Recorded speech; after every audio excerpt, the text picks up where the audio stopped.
Montana Territory, 1887. The wind screamed across the high plains like it was mourning something lost, and in the middle of it all, she stood tied to a post like a criminal. Carolina Kessler, 38 years old and worn down from years of drought, loss, and the slow cruelty of survival, had never thought it would come to this. Her silver-streaked dark hair whipped around her face. Her hands chafed red from the rope. The town of Elkbend had decided she was no use, too old to remarry, too poor to feed herself, and too much of a burden to keep around. So they tied her just outside the church fence, like a warning to other women. Do not age, do not outlive your usefulness. Carolina's face was calm, but her heart beat like a frightened animal. Her eyes were on the horizon, not the people who had turned their backs on her. She had been widowed 10 winters earlier, her husband lost to scarlet fever along with their newborn son. Since then, she kept to herself, took in mending work, and helped deliver babies when called. But she had no kin left, no husband, no children. And in Elkbend, that meant she was nothing. The sun climbed higher. A few townsfolk passed by, glancing her way but saying nothing. The pastor's wife had left a pail of water beside her early that morning. No food, no rescue. Then came the sound of hooves. The rider came from the west, his silhouette cutting sharp against the light. He rode tall and slow, like he was not in a hurry, but knew exactly where he was going. His hat was pulled low, duster flapping behind him, rifle sheathed across his saddle. He was not from Elkbend. Carolina's eyes narrowed. The rider dismounted, took a long look at her, then turned to the small crowd forming near the livery. Who tied this woman up? His voice was low but carried. A few men stepped forward, uncertain. One of them, a store clerk named Hal, said, "She's no good to anyone. Lives off scraps. Ain't got family, no land, no children. Just talking up space." The cowboy looked at Carolina again, then back at the crowd. "You tied her up for being too old?" "She's near 40, Hal said. "What man would marry that?" The cowboy stepped closer to Carolina. "What's your name?" She looked him in the eye. "Carolina Kessler." He nodded once. "Nathaniel Croft." He turned back to the townspeople. "Untie her." Hal scowled. "You got no say here, stranger." Nathaniel pulled his rifle from the saddle and cocked it with one hand, slow and easy. "I will have no part in a town that treats a woman like an animal. Untie her, or I will." No one moved. So he walked to the post and cut the rope himself. Carolina staggered, and Nathaniel caught her by the arms, steadying her. She looked up at him. His eyes were the color of creek water, clear and steady. He did not look at her with pity. He looked at her like she mattered. "You all right?" he asked. "My pride's bruised," she said quietly. "Then they did not break you." He helped her to his horse. "Can you ride?" "I have not in years." "I will go slow," he said. "We are leaving. Unless you want to stay." She shook her head. "There's nothing for me here." He lifted her gently onto the saddle and climbed up behind her. His arm came around her waist, strong and careful. "Then let's ride." They left Elkbend behind, the town shrinking to nothing in the dust. They rode west into the hills. Carolina leaned back slightly, exhausted, but aware of the man behind her. He had not asked for anything, not even thanks. He had seen her tied up like a dog and decided she was worth saving. By nightfall, they reached a small cabin tucked against a ridge. It looked lived in but quiet. Nathaniel swung down, helped her off the horse, and opened the door. Inside, there was a fire already built, a pot of beans simmering over it. "You live here?" she asked, surprised. "I pass through when I need to rest," he said. "You are safe here tonight." She sat by the fire, her legs trembling now that she had stopped moving. He handed her a tin cup of water and a blanket. "Why did you do it?" she asked finally, voice raw. He did not answer right away. He sat across from her, arms resting on his knees. "I had a sister once," he said. "Town said she was too much trouble. She died alone.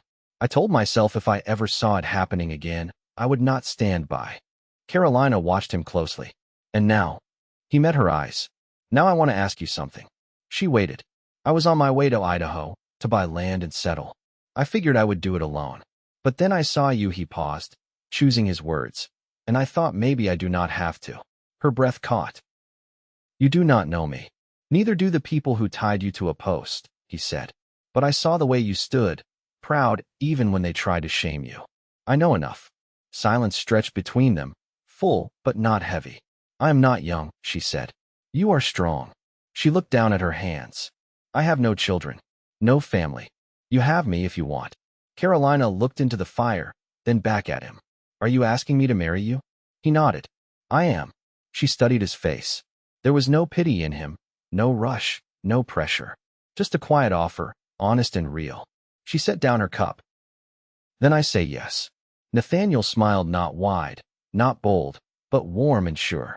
He reached across the space between them and took her hand. Just held it. And she felt something settle inside her for the first time in years. Peace. They would marry in the morning.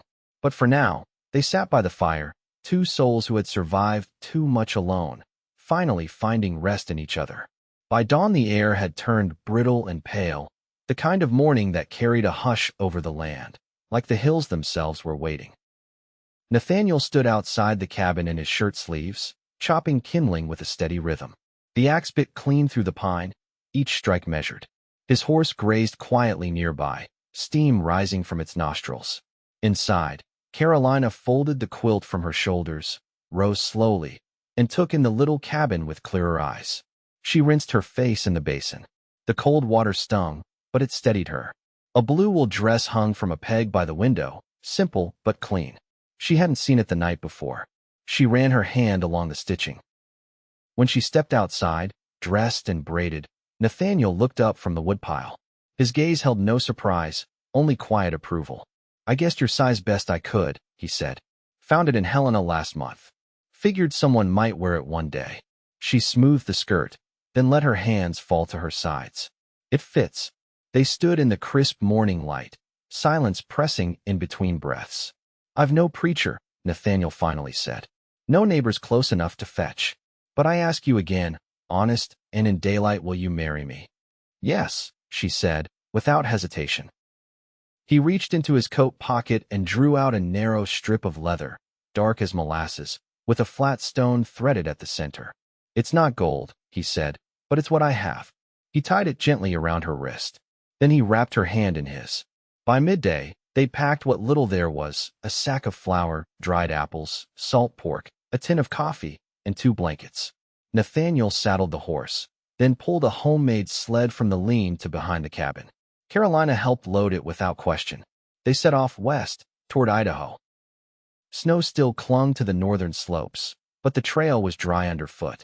Carolina walked beside the sled, keeping pace easily.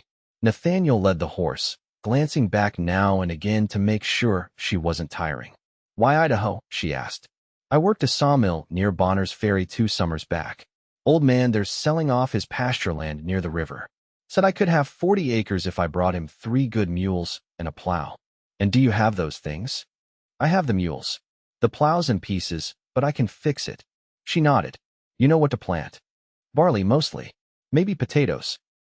Timber's good there too, straight pine, plenty of it. They walked another mile before she spoke again. I can read and write. I kept the town ledger in Elkbend for 2 winters. I reckon that's more than I can say, he said. I never finished school. You'll learn quick. You're quiet. Quiet men notice things. He gave a low, thoughtful chuckle. You get all that from watching me chop wood. I got it from how you didn't ask me what I'd done wrong back there. Some men need a reason to do right. You just did. They made camp that night in a hollow between 2 ridges. Nathaniel laid pine boughs beneath the blankets and built a windbreak of stones and brush. Carolina made stew with what they had, measuring salt by touch, not sight. They ate beside the fire, the stillness between them now filled with a new comfort. When I was 20, she said, I thought I'd have 6 children and a garden full of beans by now. Nathaniel stirred the coals with a stick. Did you want 6? I wanted something to pass down. A name, a song, anything. He looked across the fire. We could still build something. It won't be what you pictured, but it'll be ours. Her eyes softened. You think a woman past 35 can start again? I think you already have. She lay down not long after, her back to the fire, listening to the wind shift in the trees. Nathaniel stayed up, watching the stars. Before sleep took her, she said, I was never anyone's first choice. Nathaniel didn't answer right away. Then she heard his voice, low and sure behind her. That's a shame. Because you're mine. She didn't cry. She'd done enough of that in Elkbend. Instead, she closed her eyes and let the warmth of the fire and his voice sink into her bones. The stars wheeled overhead, and the land rested quiet. A new road stretched ahead, rough and long. But they would walk it side by side, and that made all the difference. The trail followed the edge of a narrow river, where the banks ran thick with alder and the water moved fast enough to keep from freezing. Carolina walked ahead of the sled, her boots damp with morning dew, while Nathaniel guided the mule from behind. The sun was rising slower these days, reluctant to warm anything. Still, the air no longer bit quite so sharply. The worst of winter had likely passed. They'd been on the move for 6 days. Up ahead, there's a place with wild plum trees, Nathaniel said. I stopped there once in spring. Thought it might suit a house. Carolina glanced back. You ever picture it with someone else? No, he said, without pause. She turned forward again, stepping around a patch of slick stones. I only asked because I did, she said. I used to imagine a man who'd fix the roof without me asking, who'd let me read aloud in the evenings, even if he didn't care for words. Nathaniel adjusted the mule's harness. I'd listen. I know. They reached the grove by late afternoon. The trees clawed at the sky, bare now, but their shape was good. The land dipped into a soft bowl, ringed by pine, and open to the west. A small rise above the river offered a view of the water and the ridges beyond. Nathaniel walked the perimeter, his boots crunching old leaves. Soil's dark. Might be good for barley. Carolina knelt and ran her fingers through it. Holds moisture. You'd need to watch for flooding come thaw, but it's promising.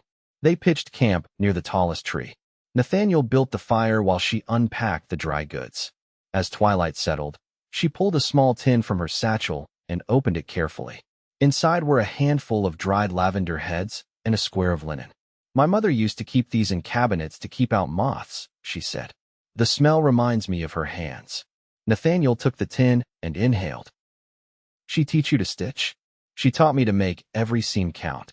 Said stitches were like days, you only get so many, so make them hold. He passed it back. You're not like anyone I've known. I was told that was a flaw. Not by me. They ate in quiet, the fire throwing long shadows. When they'd finished, Carolina laid out her bedroll while Nathaniel checked the mule. She watched him move each motion spare, careful. A man who didn't waste his strength. When he returned, she was sitting on her blanket, brushing her hair with slow strokes. You ever think of leaving the West? She asked. Back east, there's more comfort. Less dirt. I tried Chicago once, he said, settling a few feet away. Didn't like the noise. Couldn't find the stars. She smiled faintly. I never left Montana territory. Not once. You don't seem afraid of new things. I'm not. I'm afraid of being taken for granted. He leaned back on one elbow. That won't happen. I know. Wind rustled the branches overhead, dry and restless. Carolina lay down, facing the fire. I'd like chickens, she said. Nathaniel shifted to look at her. Easy enough. And a porch with a bench. One wide enough for two. He gave a small nod. We'll build it. She looked over at him. You ever lose someone you loved? My brother. Run off during the war. Never came back. Carolina reached out, touched his hand lightly. I'm sorry. I used to think if I'd gone with him, maybe you were a boy, she said gently. You couldn't have known. He didn't answer, but he didn't pull away either. The fire burned low. A coyote called from the ridge, high and distant. Carolina turned onto her back, watching the sky. Do you still want to marry me here? Without anyone to witness. I only need your word. And the land. Then you have both. Nathaniel turned his head toward her. Tomorrow, we'll mark the boundary. Set stones at the corners. All right. And the next day, I'll start the foundation. If you'll draw the plans, I'll follow them. Carolina smiled. I will. He lay back beside her then, their arms close but not touching. Above them, stars blinked into view, one by one. Carolina let her eyes close. I never thought I'd be chosen. Not in the clear light of day, and not for keeps. Nathaniel's voice came quiet beside her. Then let me be the one to prove you wrong. And she believed him. Not because he said it, but because he'd shown it. Not once, but in every step beside her, in every silence he'd shared, and in the way he looked at her like she was already home. Nathaniel rose before first light. The sky was still slate-colored, and frost clung to the grass in thin white veins. His hands were stiff as he cinched the saddle, but not unpracticed. Carolina remained under the blankets, eyes open but unmoving, listening to the faint clatter of his tools being sorted into the sled. "You're going to start without coffee?" she asked. "I'll get the cornerstones in before the ground softens. Won't take long." She sat up, wrapping her shawl around her shoulders. "You want them square?" "True as I can manage. If you've got a better eye, come walk it with me." They walked the edges of the clearing in silence, boots crunching through brittle leaves. She paused now and again, watching how the land curved and dipped. Her breath came out in slow clouds. "The sun hits that slope first," she said. "You'll want the front windows to catch it." He nodded, then drove the first marker deep into the soil with a mallet. "We'll cut the frame timbers from the ridge. They'll need seasoning, but I can start the joist from the old pine already fallen. I'll draw up a room plan tonight," she said, brushing dirt off her hands. "I've only got a stub of pencil left, but I'll make it last." Nathaniel finished driving the fourth stake by midday. By then, the sun had warmed the air enough to draw out the scent of damp earth and sap. He stripped off his coat and hung it over a low branch.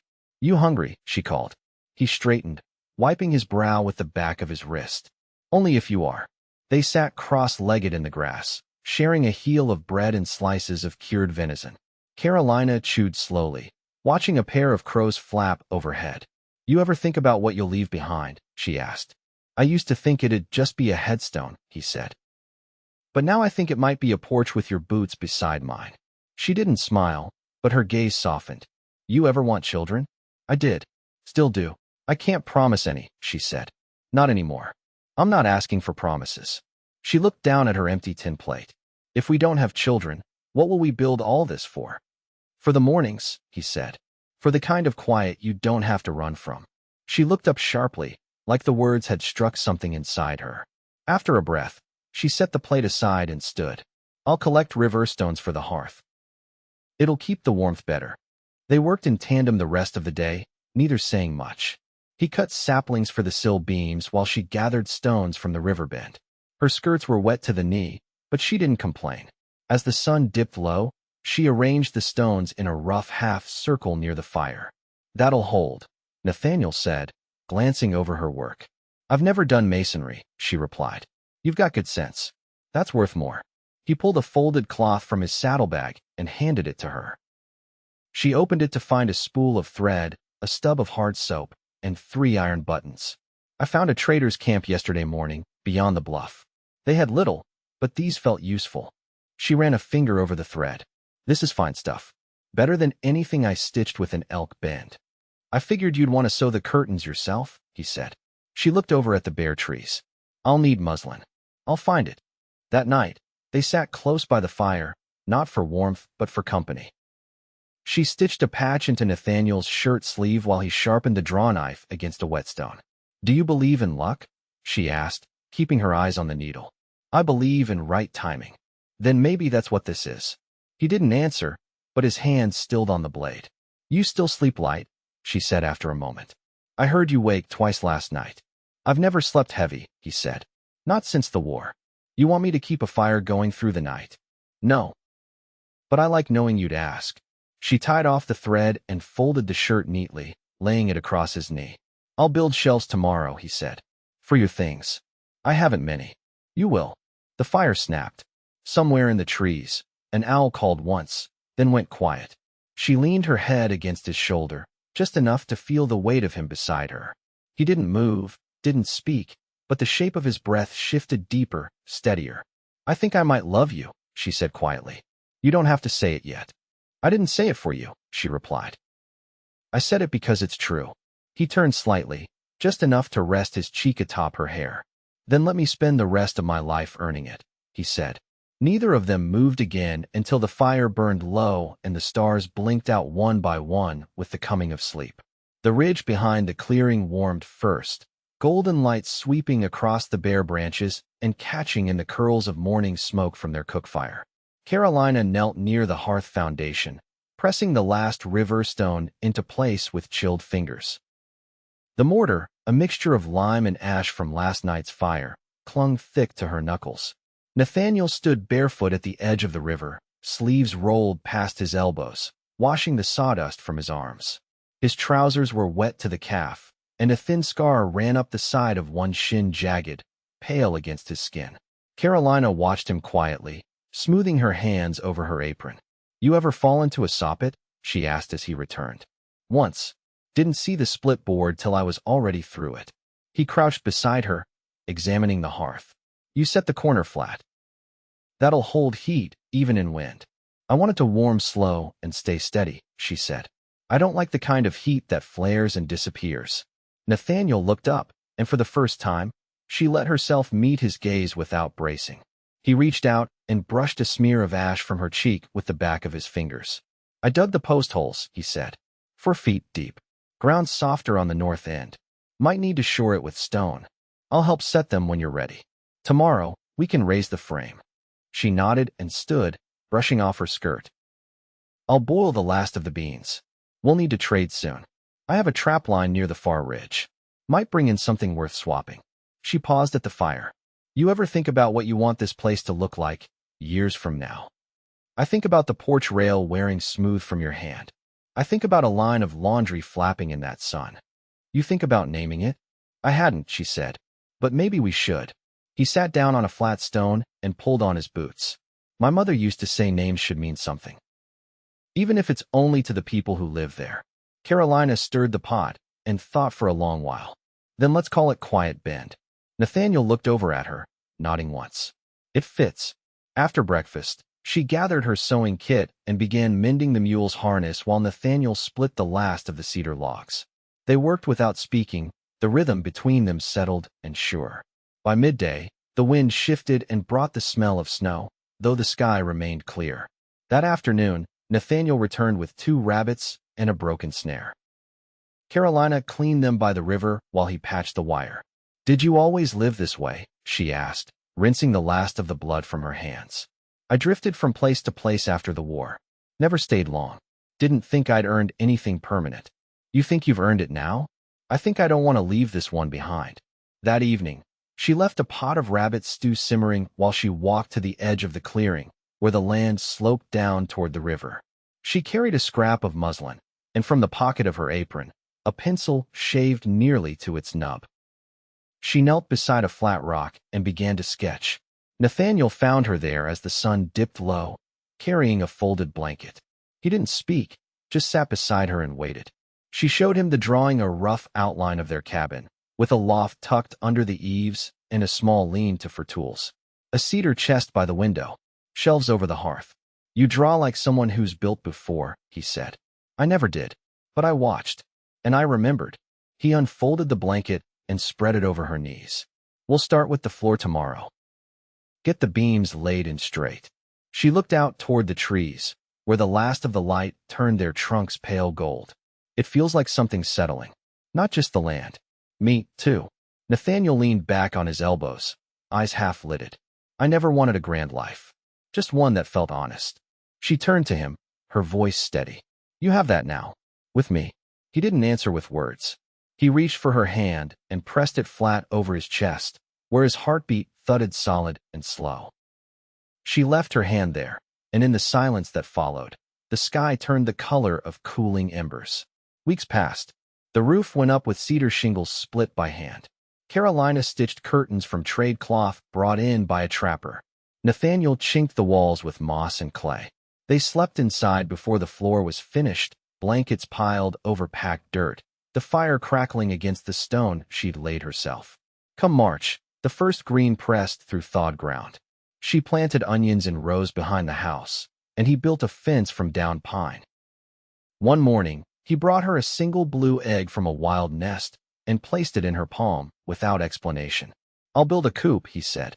They never spoke of Elkbend again.